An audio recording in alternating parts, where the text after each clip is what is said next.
मेरे प्यारे भाई और बहनों और बंधुओं, आज मैं आप सबके लिए लेकर आई हूँ कामदा एकादशी का शुभ मुहूर्त और व्रत कथा।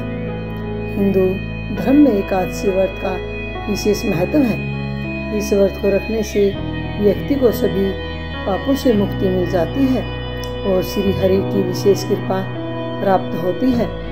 एकादशी का व्रत महीने में 2 बार रखा जाता है, एक शुक्ल पक्ष में और दूसरा कृष्ण पक्ष में। चैत्र माह के शुक्ल पक्ष की एकादशी को कामदा एकादशी के नाम से जाना जाता है।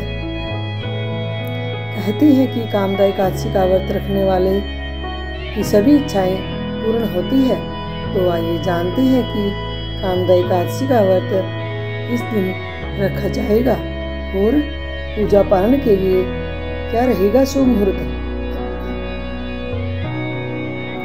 कामदा एकादशी 2024 व्रत तिथि और पूजा का शुभ मुहूर्त। हाँ जी, एकादशी का व्रत 19 अप्रैल 2024 को रखा जाएगा।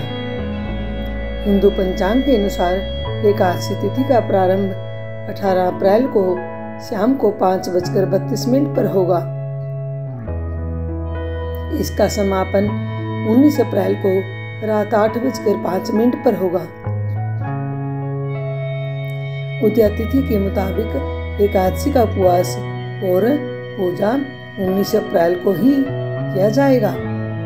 वहीं एकादशी का व्रत का पारण की बात करें तो इसके लिए शुभ मुहूर्त 20 अप्रैल को 5:20 से लेकर 8:26 तक रहेगा। कामदा एकादशी की व्रत कथा। धर्मराज युधिष्ठिर जी कहने लगे कि हे भगवान, मैं आपको कोटि कोटि नमस्कार करता हूँ। अब आप कृपा करके चैत्र शुक्ल पक्ष एकादशी का महत्व कहिए।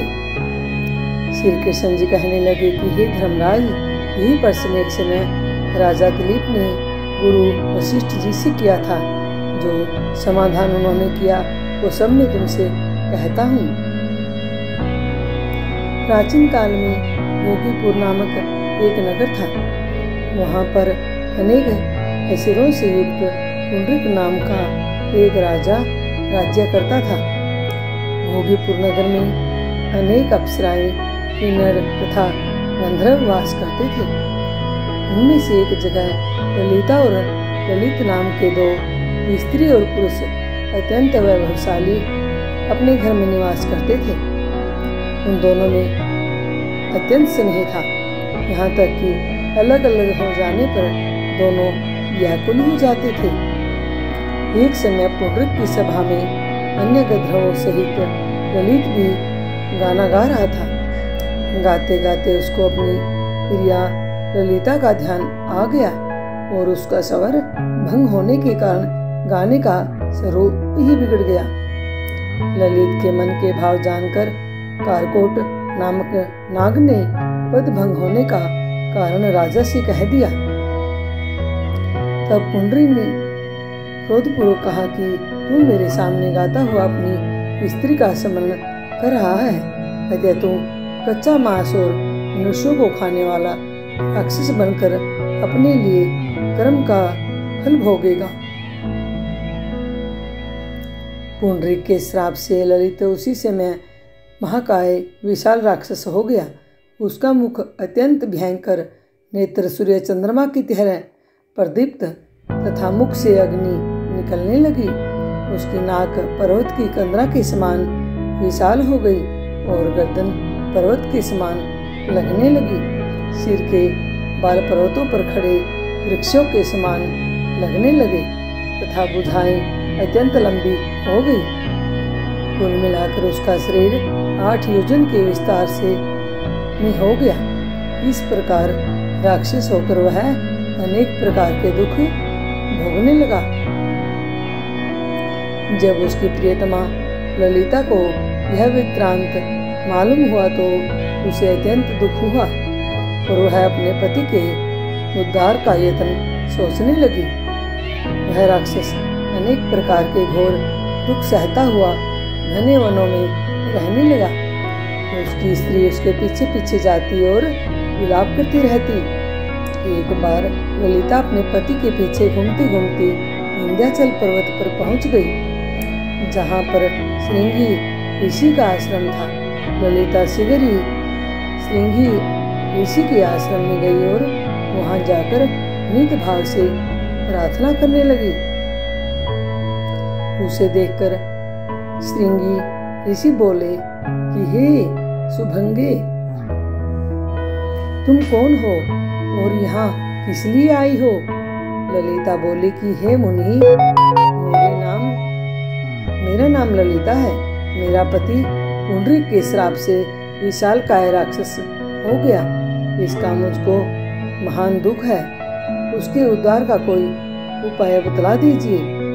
श्रृंगी ऋषि बोले, हे गंधर्व कन्या, अब चैत्र शुक्ल पक्ष की एकादशी आने वाली है, जिसका नाम कामदा एकादशी है।